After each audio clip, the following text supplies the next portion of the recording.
Assalamualaikum warahmatullahi wabarakatuh. Alhamdulillahirabbil alamin. Asyhadu an la ilaha illallah wa asyhadu anna Muhammadar abduhu wa rasuluh la nabiyya ba'dahu yaumil qiyamah. Allahumma shalli ala Muhammad wa ala alihi haqqa qadrihi wa miqdaril azim. Rabbi shrah li sadri yassir amri wahlul 'uqdatam min lisani yafqahu qawli amma ba'du. Kaum muslimin dan muslimat yang dirahmati Allah, kali ini kita akan membahas tentang akidah, yaitu mengapa sih Nabi dari golongan manusia dan bukan dari golongan malaikat. Ini pertanyaan yang sering ditanyakan oleh beberapa manusia, termasuk yang muslim juga. Artinya pertanyaan filosofi ini harus kita jawab secara intelektual. Kalau kita gunakan pendekatan akidah, ya jelas itu suka-suka Allah dong, gitu. Mau manusia kayak mau malaikat gitu. Tapi kita harus memuaskan. Ini juga mengamalkan daripada surat dalam Al-Quran yang mengatakan bahwa ud'u ila sabili rabbika bil hikmah. Serulah orang kepada Islam itu dengan hikmah. Nah, hikmah itu adalah memuaskan intelektualitas manusia. Makanya kita akan bahas nanti alasan Allah secara intelektual, kenapa Allah menjadikan Nabi itu dari golongan manusia bukan dari golongan malaikat gitu. Pertama, kalau Allah ingin kita beriman semuanya kan gampang saja. Allah nggak perlu susah-susah ngutus Nabi. Cukup dengan kun fayakun, selesai. Kun, beriman semuanya, kata Allah. Orang beriman semuanya, nggak ada orang kafirin, nggak ada orang munafikin, nggak ada orang musyrikin, kan orang baik-baik semua itu. Tinggal kun aja kan selesai Allah. Atau Allah juga bisa menggunakan cara mengutus malaikat ke muka bumi. Malaikat yang bengis, misalnya malaikat Israel ya, atau malaikat penjaga neraka. Diutus ke muka bumi, menampakkan diri, menakut-nakuti manusia. Kalau kalian nggak beriman, kata Allah, kalian akan dicabut nyawanya. Orang pasti beriman, takut. Kenapa Allah tidak melakukan itu? Ya. Malah kalau kita lihat para nabi-nabi dulu di golongan manusia, hasil dakwahnya itu nggak banyak. Ya. Nabi Nuh itu berdakwah 950 tahun. Yang naik kapal Nuh cuma 80 orang. Selainnya ingkar kepada Nabi Nuh, bahkan anaknya sendiri ingkar kepada ayahnya, kepada Nabi Nuh. Nabi Isa berdakwah 16 tahun, cuma 9 orang beriman. Nabi Musa menyeberangkan, ada mengatakan 60.000, 100.000, cuma sedikit di akhirnya beriman. Rasulullah 120.000 sahabat ketika Rasulullah meninggal. Sekarang 7 miliar penduduk dunia, yang muslimnya cuma 2 miliar. Ya. Berarti lebih banyak non-muslimnya gitu. Lalu kenapa capek-capek dengan kun fayakun atau malaikat aja selesai? Nah, ini kita jelaskan nanti beberapa poinnya. Yang pertama, Allah ingin diimani dengan kesadaran, ilmu pengetahuan, bukan dengan ketakutan. Bukan dengan keterpaksaan. Allah bisa aja memaksa dengan kun fayakun, tapi tidak. Allah biar sedikit nggak apa-apa, kata Allah. Nah, Allah ingin memancing, menstimulasi intelektual kita. Makanya banyak orang masuk Islam itu dengan mempelajari Islam. Ada yang tertarik dengan posisi sujud, ya. Ada juga yang tertarik dengan mu'alaf, dengan kisah Fir'aun. Ya. Kita ceritakan bahwa Profesor Maurice Bucaille di Prancis, setelah ditemukan jasad Fir'aun oleh William Smith, seorang tokoh arkeolog dari Inggris, dibawa ke Prancis. Ketika dibelah tubuhnya, ternyata organ Fir'aun itu masih utuh gitu. Bahkan ketika dadanya dibelah ditemukan air laut, air garam. Berarti ini benar Fir'aun yang meninggal di Laut Merah 3.800 tahun yang lalu. Akhirnya profesor itu keheranan. Kok bisa seorang yang durhaka kepada Allah diabadikan jasadnya itu? Dicarilah jawabannya di kitab suci lain, nggak ketemu. Nah, ketemulah surat Yunus ayat 92. Bismillahirrahmanirrahim. Fal yauma nunajjika bi badanika litakuna liman khalfaka ayah. Kata Allah, hari ini kami abadikan jasad Firaun sampai akhir zaman. Ya, untuk menjadi tanda bagi manusia. Ya, langsung dia menjadi mu'alaf setelah mengetahui ayat begitu. Nggak ada yang bisa menjamin seperti itu. Bahkan sampai hari ini aja jasad Firaun diabadikan terus di Mesir ya, di Muthaf, Museum Mesir. Di balsam tiap 5 tahun ya diabadikan. Ya. Nah, ini kan bukti kebenaran Al-Quran yang membawa orang pada munafik. Jadi nggak usah kita paksa, orang sendiri akan, kalau kau mencari kebenaran dia pasti sampai kepada Islam gitu. Atau kejadian juga seorang tokoh dermatologi ya di Thailand, Profesor Tagachan itu, dia malah masuk Islam gara-gara surah An-Nisa ayat 56. Karena dia ahli kulit ya, dia temukan bahwa dia kumpulkan seluruh ahli kulit dunia, lalu dia mengatakan bahwa inilah penemuan terakhir saya menemukan bahwa ternyata sakit itu hanya di permukaan kulit. Kalau itu sudah di anestesi, berarti mau dioperasi di dalam itu tidak terasa sakit lagi, kata profesor tersebut.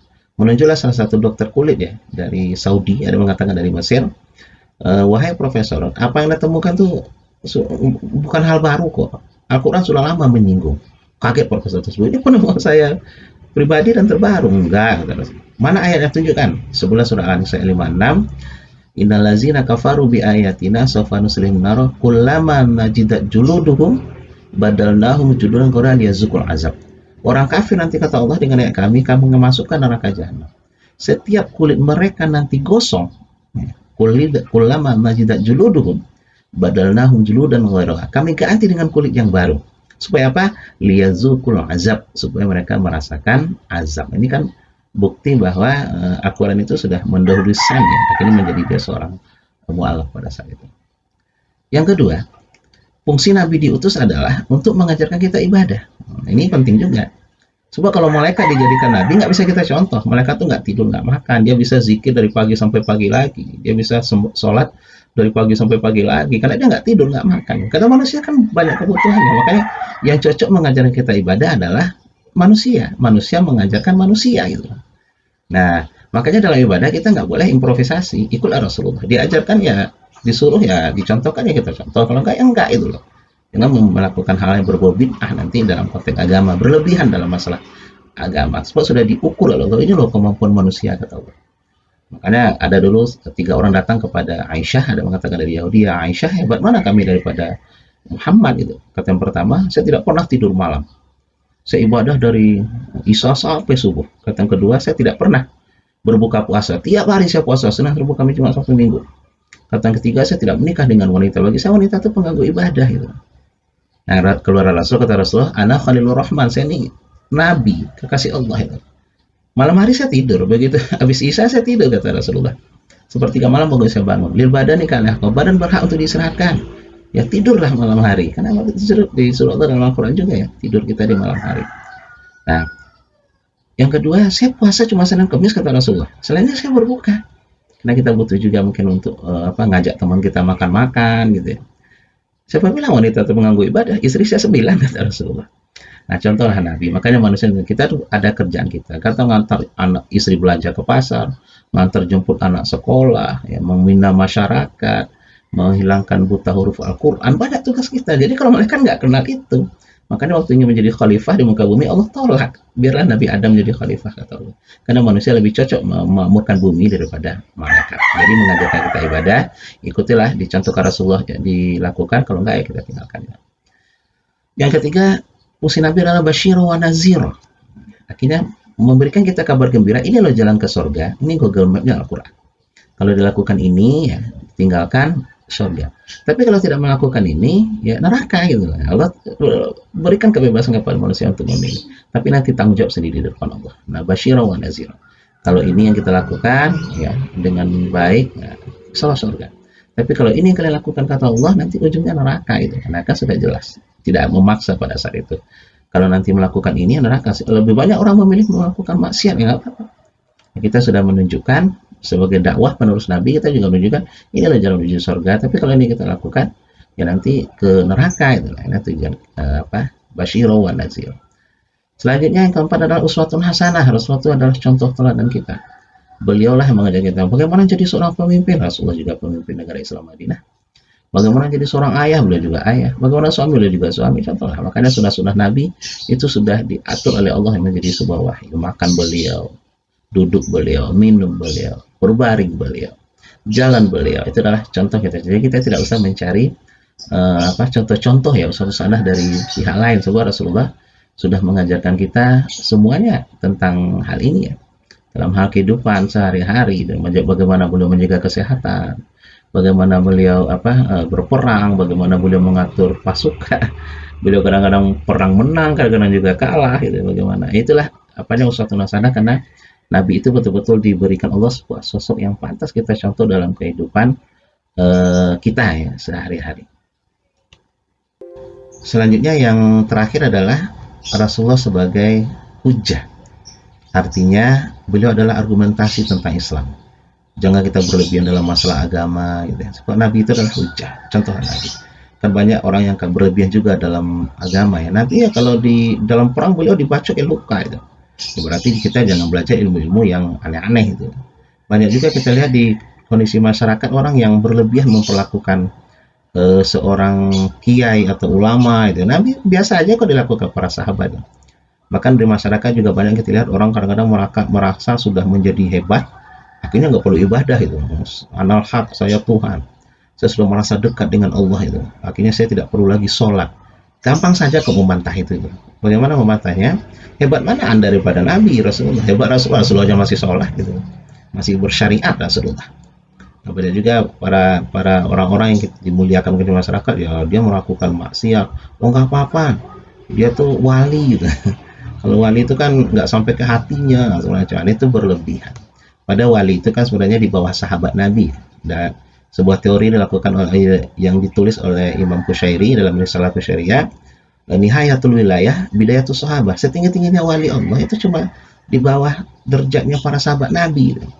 Wa nihayatus sahabat, dan tinggi-tingginya sahabat Nabi itu Bidayatul Nubuwah. Di bawah derajatnya para nabi. Nggak mungkin Abu Bakar Umar lebih mulia daripada Nabi Nuh, Nabi Hud, Nabi Soleh. Nah, bagaimana kita meningkatkan wali, jadi wali itu lebih hebat daripada nabi. Oh, dia wali nggak perlu sholat.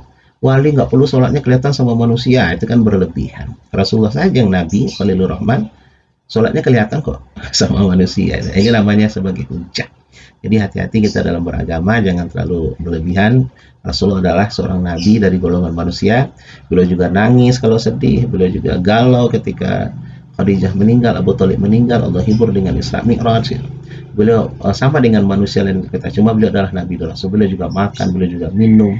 Jadi jangan sampai kita merasa diri kita hebat godaan setan, ya, sehingga kita merasa lebih daripada nabi. Nah, inilah fungsi nabi diutus dari golongan manusia, bukan dari golongan malaikat atau dari golongan yang lain, karena lebih cocok manusia mengajak manusia, gampang kita contoh dan tidak memaksakan kehendak. Coba kita diberikan Allah pemilihan, ya ini jalan ke neraka, ini jalan ke surga. Semoga bermanfaat. Subhanakallahumma wa bihamdika asyhadu an la ilaha illa anta astaghfiruka wa atubu ilaik. Assalamualaikum warahmatullahi wabarakatuh.